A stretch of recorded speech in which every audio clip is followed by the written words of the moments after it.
Heroin is currently leading an opioid epidemic here in America that is killing people in unprecedented numbers in communities all across our country. The gateway to heroin are these. Opioid-based painkillers. You know them as Percocets, Lortabs, oxycodone, hydrocodone, right? You know 75% of heroin addicts reported first becoming accidentally addicted to these seemingly harmless pills you get from your doctor, pick up at the pharmacy. Now, you might be surprised that Tennessee is the second most overprescribed opioid state in the country. In 2015, our doctors wrote us over 7.8 million opioid prescriptions. We don't have that many people living in Tennessee.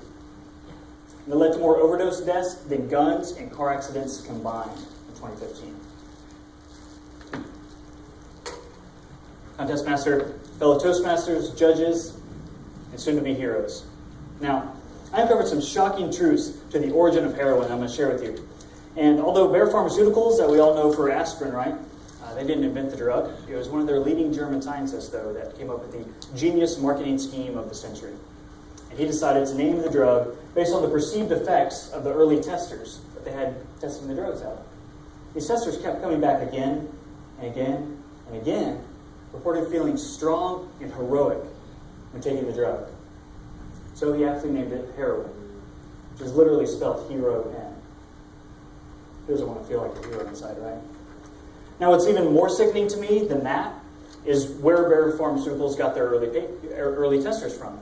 They purchased Jewish slave laborers from Auschwitz concentration camp with the sole purpose of using them as test subjects on the drug heroin. I'm trying to paint a picture for you here that heroin is a filthy, dirty, nasty drug. And it has a history behind it that is plowing through our communities today and killing people in unprecedented numbers. It is the largest drug epidemic we've ever had in our country. We're in the middle of it right now. Now,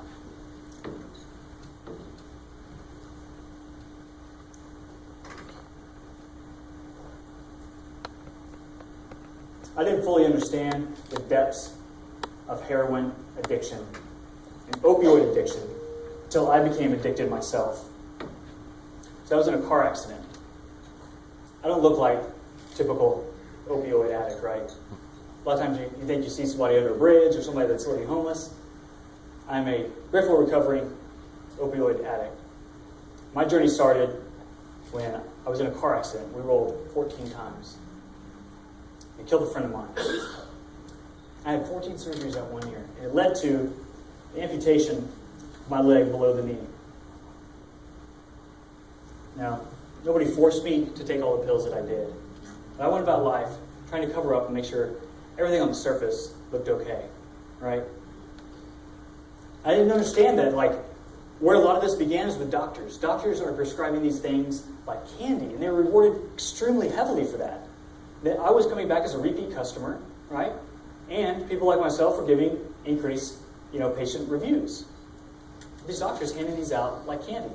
We all know, legends that we've lost in the past from prescription overdoses.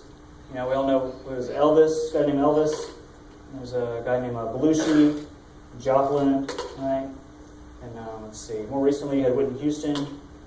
And we just had the anniversary for Prince, right? Yeah. And you had Matt. Who's Matt, you ask? Matt was a brilliant man.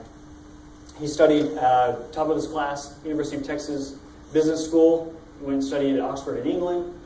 Ended up getting his MBA from Georgetown. And Matt had friends all over the world and family that loved him deeply. He had a dark disease of addiction that set in with him. He didn't share with anybody what was really going on with him. He kept it quiet. He didn't want anybody to know. What ended up happening is he was found dead from an overdose in his Beverly Hills home. He'd been there for 3 days alone. Worst part about it is he was found by his best friend. Matt Mabry wasn't just my best friend. He was my brother.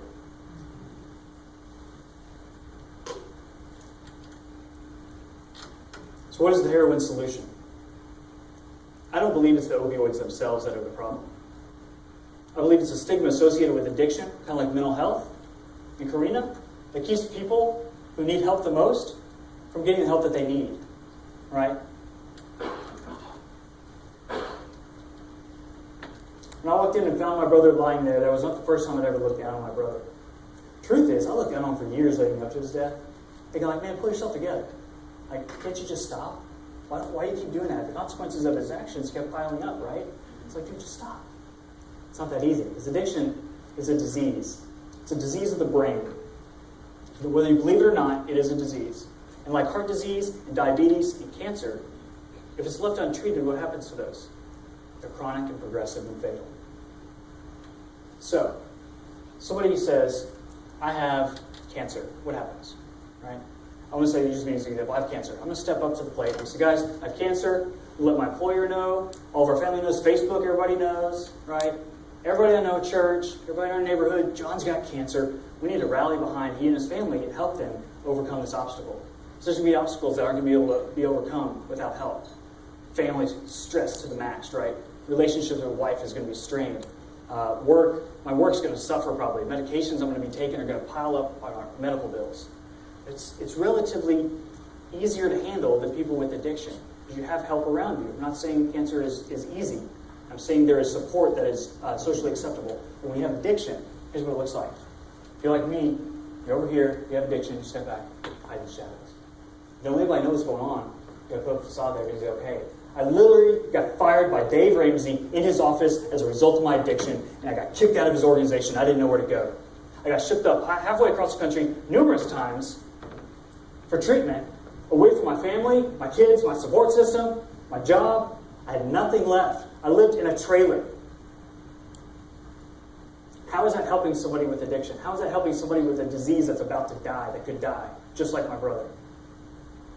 It's lonely, it's isolating, it's shameful. It's something that's easy to talk about. I'm going against everything my parents ever taught me, and that's to keep it quiet. I'm not keeping quiet, I'm talking about it. In hopes you guys and other people around us can understand it's okay to struggle, and the heroin solution is the hero in you and I that comes when we open our hearts and our minds to a different preconception of people with addiction. Thank you.